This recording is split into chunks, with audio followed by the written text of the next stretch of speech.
ഈ ഉടായ്പ കാണിക്കുന്നവരെ കൃത്യമായി കൈയോടെ തൂക്കാൻ നന്നായി അറിയാം അവിടുത്തെ ജനങ്ങൾക്ക്. കഴിഞ്ഞ ദിവസം രാഹുൽ ഗാന്ധിയും പിന്നീട് സുരേഷ് ഗോപിയും ഒക്കെ തന്നെ എടുത്തിട്ട് അലക്കുന്നത് നമ്മൾ സമൂഹ മാധ്യമങ്ങളിലൂടെ കണ്ടതാണ്.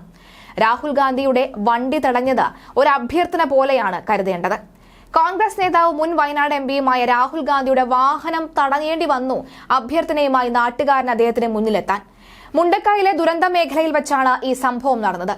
പ്രദേശത്തെ പോലീസുകാരെ ഉൾപ്പെടെ ഇവിടെ നിന്നും ഒഴിവാക്കണമെന്ന ആവശ്യം ചൂണ്ടിക്കാട്ടിയായിരുന്നു യുവാക്കൾ ഉൾപ്പെടെയുള്ള നാട്ടുകാർ പ്രതിഷേധവുമായി എത്തിയത്.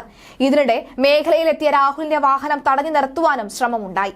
പക്ഷേ സുരക്ഷാ കാരണങ്ങൾ കാരണം അദ്ദേഹത്തിനോട് ഇറങ്ങി നിന്ന് സംസാരിക്കുവാനോ ഒന്നും കഴിഞ്ഞില്ല.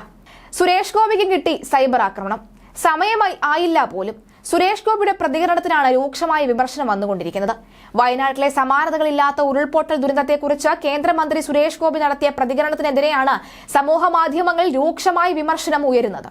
കേരളത്തിന് കേന്ദ്ര സഹായം ലഭിക്കാൻ സമയമായിട്ടില്ല എന്നും അതേക്കുറിച്ചുള്ള ചോദ്യങ്ങൾ കുത്തിത്തിരിപ്പാണ് എന്നുമായിരുന്നു സുരേഷ് ഗോപി കഴിഞ്ഞ ദിവസം ന്യൂഡൽഹിയിൽ മാധ്യമങ്ങളോട് പ്രതികരിച്ചത്. ദേശീയ ദുരന്തമുണ്ടായത് തൃശൂരിലാണ് എന്ന മട്ടിലുള്ള പ്രതികരണങ്ങളാണ് ഇതിനെക്കുറിച്ച് സമൂഹ മാധ്യമങ്ങളിൽ ഉയരുന്നത്. സുരേഷ് ഗോപിയെ ജയിപ്പിച്ച തൃശൂരുകാരോടുള്ള രോക്ഷമാണ് ഇത്തരത്തിലുള്ള പല പോസ്റ്റുകളിലും തെളിഞ്ഞു കാണുന്നത്.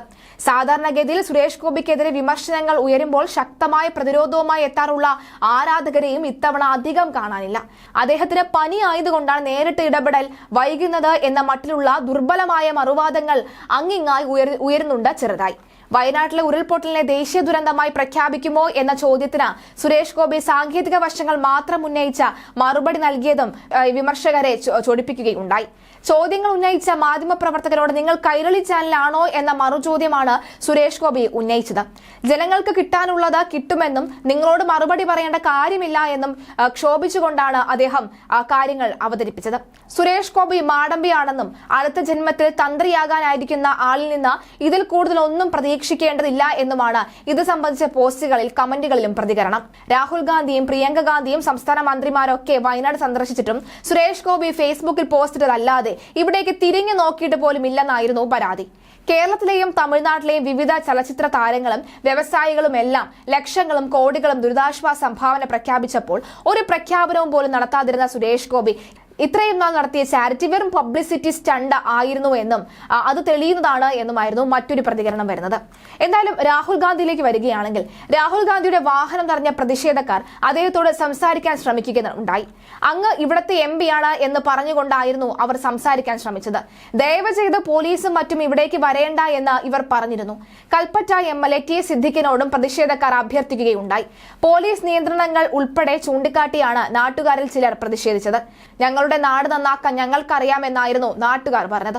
ദുരന്തത്തിൽ തകർന്ന കടകൾ ഉൾപ്പെടെ നന്നാക്കാൻ പോലീസ് അനുവദിക്കുന്നില്ല എന്നും തങ്ങളുടെ ജീവിതം വഴിമുട്ടി എന്നും പ്രതിഷേധക്കാർ പറയുകയുണ്ടായി.